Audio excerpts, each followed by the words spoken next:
राधे राधे गुरुजी। जी। गुरुजी मैं अपने पति जी से बहुत परेशान रहती हूँ। शराब पीते हैं, मारते पीटते हैं। कहाँ है? वो राजस्थान में रहते हैं, दमू जिला मेरा घर है, ससुराल है। तो लाए नहीं उनको यहाँ? गुरुजी वो नहीं आते, वो अपने मन के हैं, क्योंकि मैं उनसे बगैर बताए आई हूँ, क्योंकि मुझे बहुत ज़्यादा परेशान करते थे। मेरे माता पिता कोई नहीं है, मैं सिर्फ उन्हीं के भरोसे हूँ। तो ले आते तो हम उनको समझाते।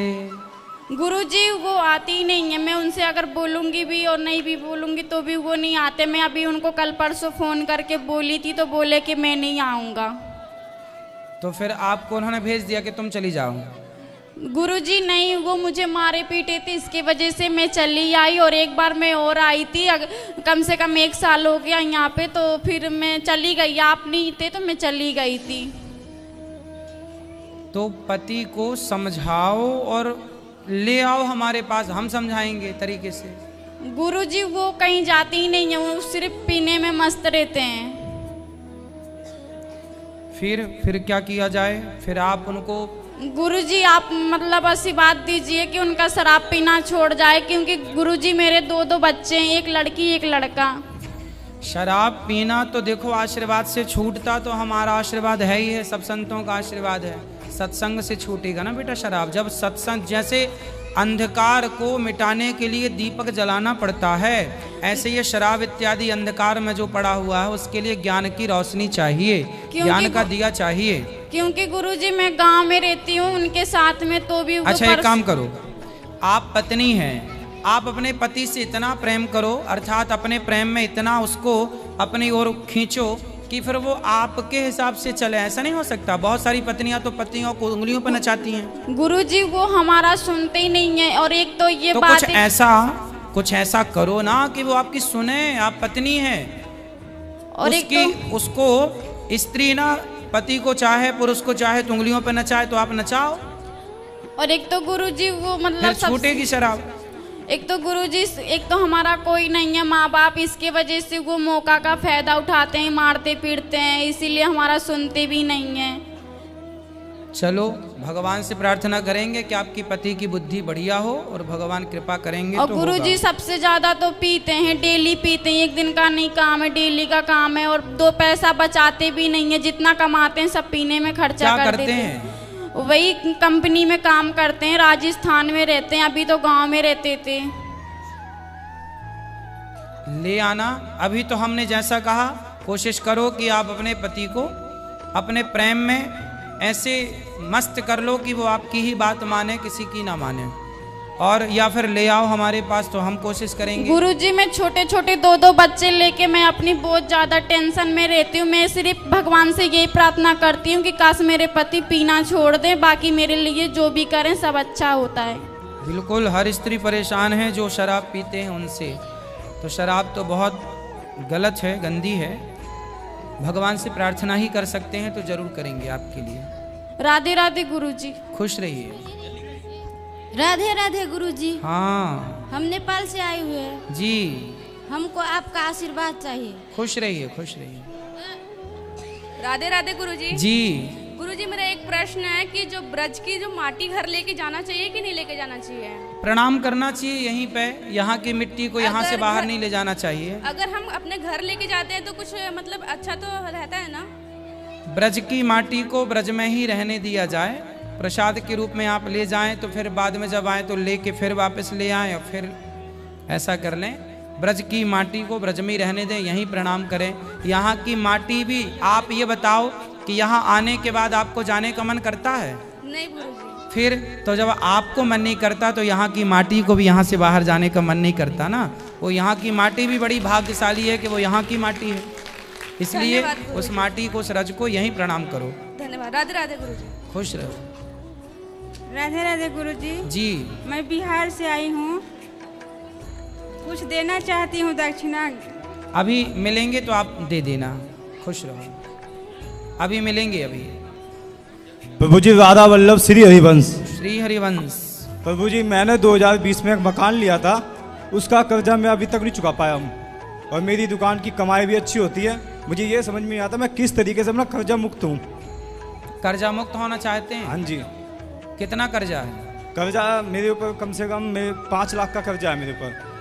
और कमाते कितना हो? कमाता हूँ मैं कम से कम 50 के आसपास कमा लेता हूँ। 50,000 रुपए हाँ जी। महीना? हाँ जी। तो फिर क्या दिक्कत है? प्रभु जी कि खर्चे इतने समझ में नहीं आता है। तो कहाँ खर्चे करते हो? दुकान मेरी रेंट पे है, मकान है, बच्चे तीनों प्राइवेट स्कूल में पढ़ते हैं, 3 बच्चे हैं, बेटी है 9 साल की, बेटा है 9 साल का, एक छोटा बेटा है।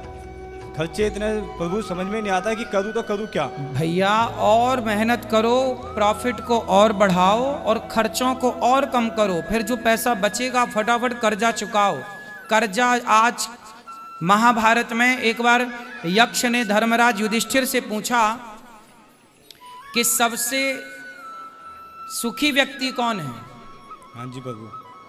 तो वहां धर्मराज युधिष्ठिर ने कहा कि जिसके सिर पर कोई कर्जा ना हो उसे सुखी मानना चाहिए, और दुखी वो है जिसके सिर पर कर्जा है। इसलिए कर्जीला व्यक्ति दुखी होता है। इसलिए जल्दी से जल्दी प्रॉफिट बढ़ाओ, खर्चे कम करो, और देखो खर्चे लिखना सीखो। आज आपने कहाँ खर्चा किया, किसको कितना दिया, सब लिखो, एक डायरी बनाओ, 2-4 महीने मेंटेन कर लो डायरी, पता चल जाएगा कि फिजूल खर्चे कहाँ हैं। फिजूल खर्चे बंद करो, जो उचित हैं, जो चाहिए वो तो चाहिए। प्रभु खर्चा उतना ही करते हैं जितना जरूरत होता है, उसके बाद कई बार भैया हम लोगों से ऐसे खर्चे होते हैं जो काम के नहीं हैं। वो जब तक डायरी नहीं बनाओगे, सोने के पहले की नज़र नहीं मारोगे, तब तक पता नहीं लगेगा कि फिजूल खर्चा कहाँ हुआ। प्रभु जी मेहनत भी मैं इतनी करता हूँ कि सुबह उठता हूँ 7 बजे से रात के 11 बजे तक काम है। मेरी बुटीक है सेक्टर 16 दिल्ली में। हाँ, ये मेहनत भी इतनी करता हूँ, सुबह 7 बजे से रात में 11 बजे 12 बजे तक काम करता हूँ। कोई बात नहीं, धीरे धीरे 5 लाख का कर्जा चुक जाएगा, परेशान ना होइए। थोड़ा और प्रयास कीजिए जितना आप कर सके, बाकी चुक जाएगा। फिर बचा कितना पाते हैं 50,000 में से? प्रभु जी एक पाई के लिए परेशान हो जाता हूँ कई बार, एक पाई के लिए। मतलब पैसा इधर से आता है और इधर से निकल जाता है, पैसा बचता नहीं है प्रभु। फिर भी बचाना है। गृहस्थ हो ना? हाँ जी। गृहस्थ हो तो गृहस्थ क्या करता है? गृहस्थ को पैसे के 4 भाग करने चाहिए। क्या क्या करना चाहिए? जो हम कमाते हैं, पहला उस कमाई से हमें भविष्य के लिए कुछ पैसा रख देना चाहिए सुरक्षित। जैसे आप 50,000 कमाते हो तो ये थिंकिंग बना लो कि आप 50 नहीं कमाते, आप 30,000 कमाते हो या 40 कमाते हो, 10,000 20,000, इस थिंकिंग से सोचो। यहाँ बहुत लोग ऐसे बैठे हैं जो महीने का 30,000 कमाते हैं, यहाँ बहुत लोग ऐसे बैठे हैं जो महीने का 20,000 कमाते हैं और 20,000 में अपने घर के सारे खर्चे पूरी करते हैं। आप तो फिर भी 50 कमाते हो। जब तक कर्जा नहीं चुक जाए तब तक ये थिंकिंग बनाओ कि हमें 20,000 मिल रहा है महीने का और 30,000, या फिर 30,000 मिल रहा है, 20,000 भूल जाओ और पूरा का पूरा उठा के रखो। हमें कमाई का कुछ हिस्सा भविष्य के लिए रखना चाहिए, कमाई का कुछ हिस्सा उसमें लगाना चाहिए जिससे कमाई हो रही है। व्यापार है तो व्यापार में, तीसरा हिस्सा अपने परिवार में खर्च करना चाहिए, दाल चावल सब्जी रोटी में, और चौथा हिस्सा परोपकार के लिए रखना चाहिए। पर अभी आपके कर्जा है तो परोपकार का हिस्सा भी आप कर्जा चुकाने में लगाओ। बाद में फिर 100 रुपये कमाओ तो 2 रुपये की रोटी किसी को खवा देने से ना 98 रुपये शुद्ध हो जाते हैं। प्रभु मेरे द्वार पे कोई आ जाता है, मैं कभी किसी को खाली नहीं जाने देता। फिर ठीक है, किसी वेश में आ जाए। अब आप ये सोचेंगे कि आपको 30,000 रुपये मिलते हैं, ठीक है, 20,000 भूल जाओ, अपने दिमाग से निकाल दो कि आप 50,000 कमाते हैं, 30,000 कमाता हूँ, 20,000 कर्जा के लिए रखूंगा हर हाल में। ऐसे पक्के मन से करोगे तो चुक जाएगा। प्रभु 10 साल की लड़की हो गई, एक फूटी कोड़ी नहीं है घर में, बैग में भी नहीं है प्रभु। लड़की जिसने दी है वही आगे की उसकी व्यवस्था करेगा, उसकी चिंता ना करो, आप अपना कर्म करते रहो। बेटी का विवाह समय होता है तो भगवान, अभी 50,000 कमा रहे हो, जब बेटी का विवाह का समय आएगा तो भगवान आपकी कमाई कई गुना बढ़ा देंगे। भगवान खुद बेटी देने वाला जो है ना, वही उसकी व्यवस्था करने वाला बनता है। हम कुछ नहीं होते ना कुछ करते। बोलो बेटा। गुरुजी राधे राधे। राधे राधे। गुल्लक लेके आए। अच्छा, खुश रहो। किसके लिए लाए हो गुल्लक? आपके लिए। क्यों? हमारे लिए क्यों? सेवा जो होती है उसके लिए ना। हाँ देखो, छोटे छोटे बच्चे भी पैसे बचा के यहाँ अन्य क्षेत्र की सेवा, वृद्ध माओ की